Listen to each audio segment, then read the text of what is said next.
Well, it seems that Earth has some sort of giant kick me sign on it because it's being invaded again by, wait for it, aliens! So, yet again, Goku and his band of muscle-bound chums square off against this deadly force and their ruthless leader. So join us as we review the fourth Dragon Ball Z movie, Lord Slug. Lord Slug was originally released in Japan on March 19, 1991, in between the episodes 81 and 82 of the original anime series.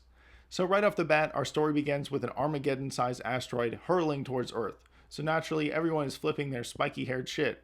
Goku tries to divert it away with a Kamehameha, but it misses and our heroes are sent flying towards Earth. Surprisingly, the asteroid misses, and instead in its place is a massive spaceship, and inside, lying in wait, is the ruthless Lord Slug and his terraforming army. Lord Slug is a great-looking villain. He's a creepy old slimy-looking guy with plans to completely freeze and transform the Earth into his personal playground. Slug is a fantastic villain for one simple reason. He's a total dick to everybody, and that makes him instantly unlikable. However, he is also scary and commanding. Even the simplest mistakes from his minions will result in their immediate death. Speaking of hired goons, his are very familiar looking to both Zarbon and Dodoria, with this pretty boy here, and the big guy Wings, whom Piccolo defeats in both a hilarious and brutal fashion. There's also this creepy little guy called Metamacha, who can create little clones of himself.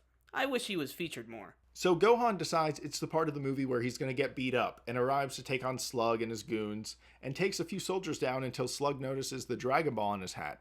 Hint, hint.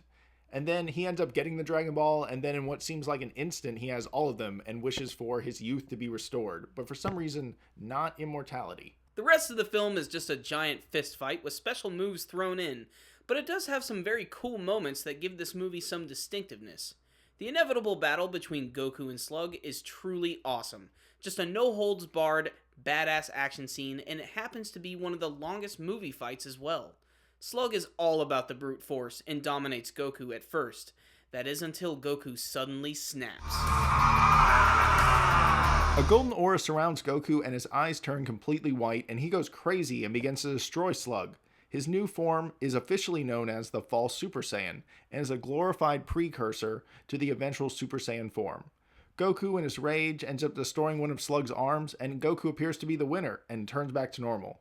And then Slug suddenly grows his arm back. Ah yes, the big reveal about Slug is that he's actually a Namekian, just like Piccolo and Kami. But he's not just any ordinary Namekian, he is a Super Namek. King Kai conveniently explains that Super Nameks were giant evil Namekians who were banished by Porunga the Namekian dragon, never to return again. Slug then shows why they earned the title of Super, as he grows to a massive skyscraper-sized monster and begins demolishing everything. What follows is a spectacle of punches, explosions, and badass powers only possible in the Dragon Ball universe. When in doubt, trust in the Spirit Bomb. Yes, that is of course the technique Goku uses to defeat Lord Slug. There is a twist, however, but I'll let you guys watch that for yourself. Lord Slug is deceptively simple as a movie. The aliens invade Earth and the good guys fight back. The villain himself, Slug, is really what makes this one for me. He is unpredictable, cruel, and the Namek twist is very cool. His whole story and the way he was defeated is extremely reminiscent of King Piccolo, and his army is very similar to Frieza's.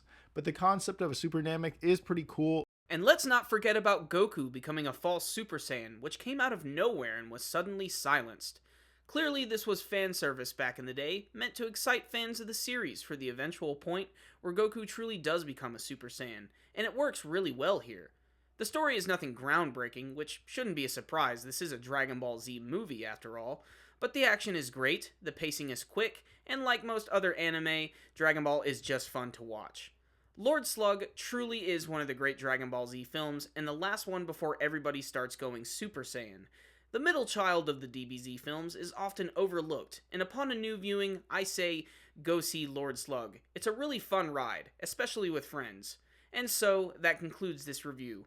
Join us next time as we look at Frieza's brother as he seeks revenge on Goku and his friends in the next Dragon Ball Z movie, Cooler's Revenge. Hey you guys, we work really hard on these Dragon Ball Z reviews, so if you enjoy the videos, please make sure to give us a big thumbs up. Till next time, SuperKamiGuru900.